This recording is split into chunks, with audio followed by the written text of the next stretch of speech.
I lowered my eyes as I walked to my parents' apartment. Since the last time I came, the ghetto had been divided between workers and non-workers. In the next round of deportations, those judged unfit to work would be sent away first.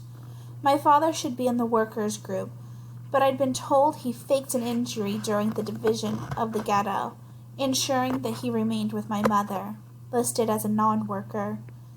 If my parents were happy to see me again, there was no sign of it in their expression.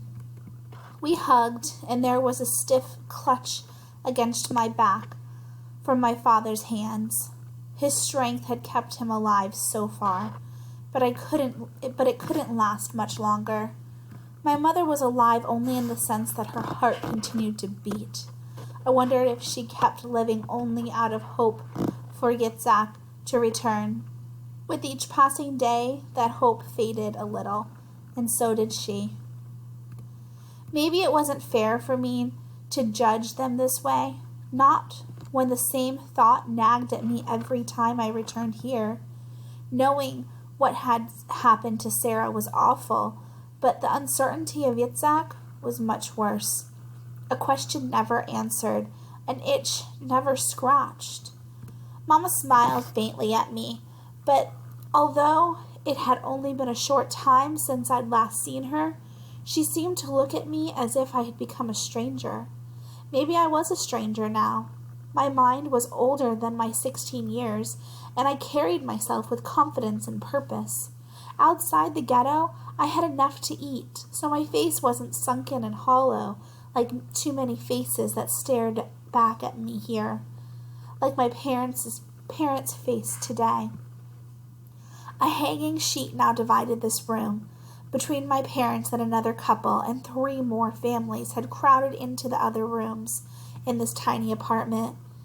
It occurred to me as I looked at their cramped conditions that if the space were divided evenly, each person's share would be roughly the size of a coffin.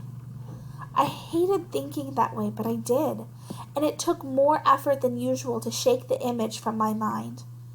At least we were allowed some privacy in the bedroom, but our conversation would have to be brief and meaningless, since the others, with nothing better to do, were almost certainly listening. I pulled the 2 cans of food from my nearly empty backpack and gave one to each of my parents.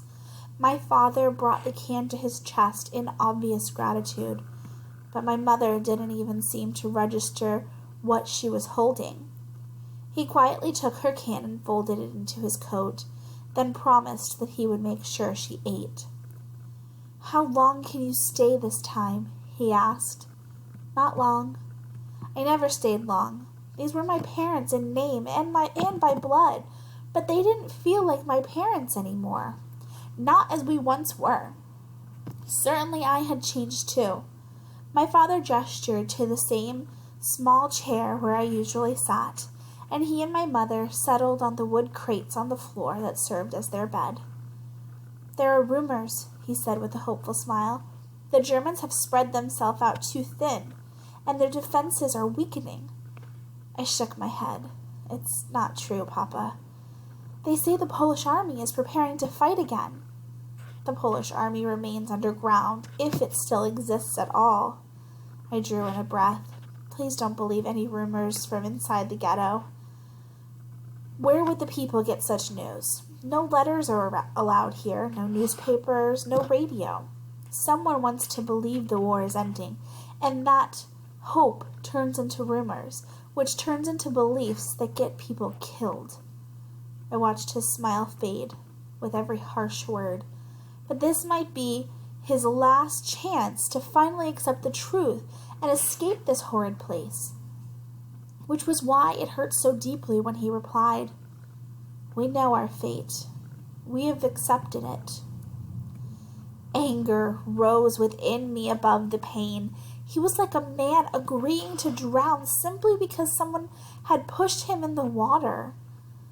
But as much as I wanted to yell at them or shake them back to their senses, all I could do was lower my voice and lean into my parents, fully aware that my mother was tracing her fingers along the folds of this thin sheet below her, only marginally listening.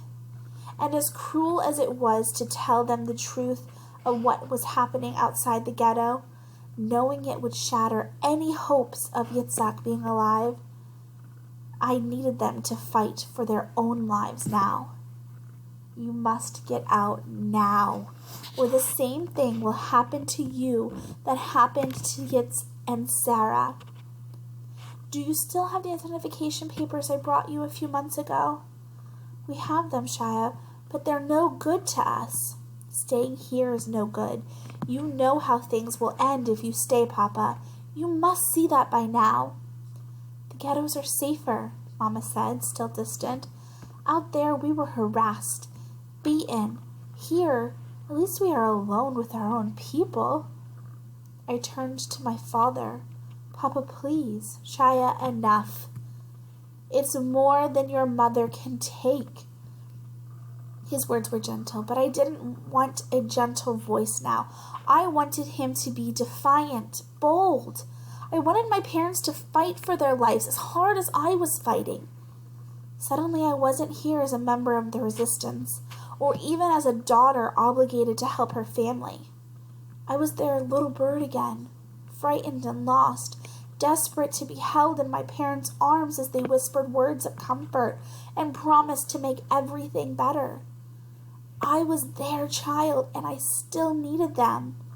Why couldn't they want to live for my sake? I stifled my tears, but Mama had already lain down and on her bed, evidently too tired to continue talking. Papa suggested it might be better if I left and let her sleep. I patted her shoulder and heard her murmur my name. I knew she loved me, just as I would always love her.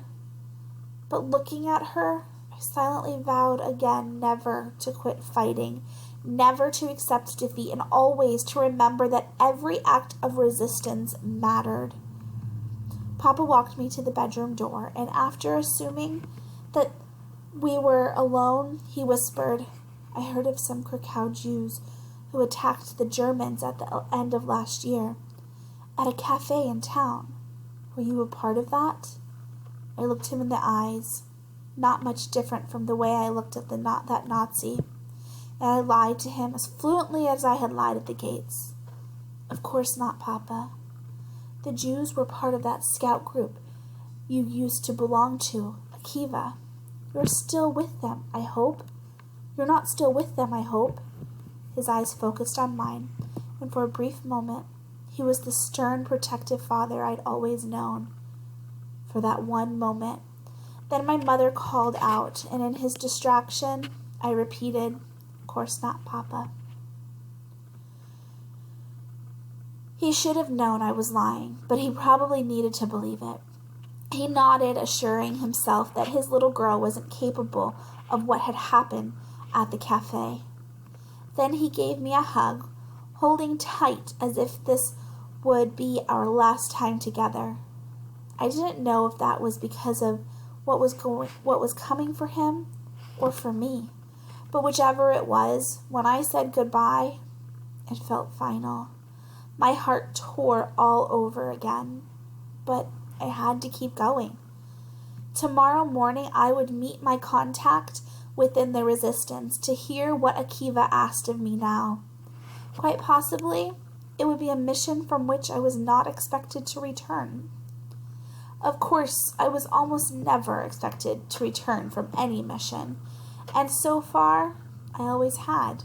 Maybe there was only a little hope, but any hope at all was more than I ever dared to ask for.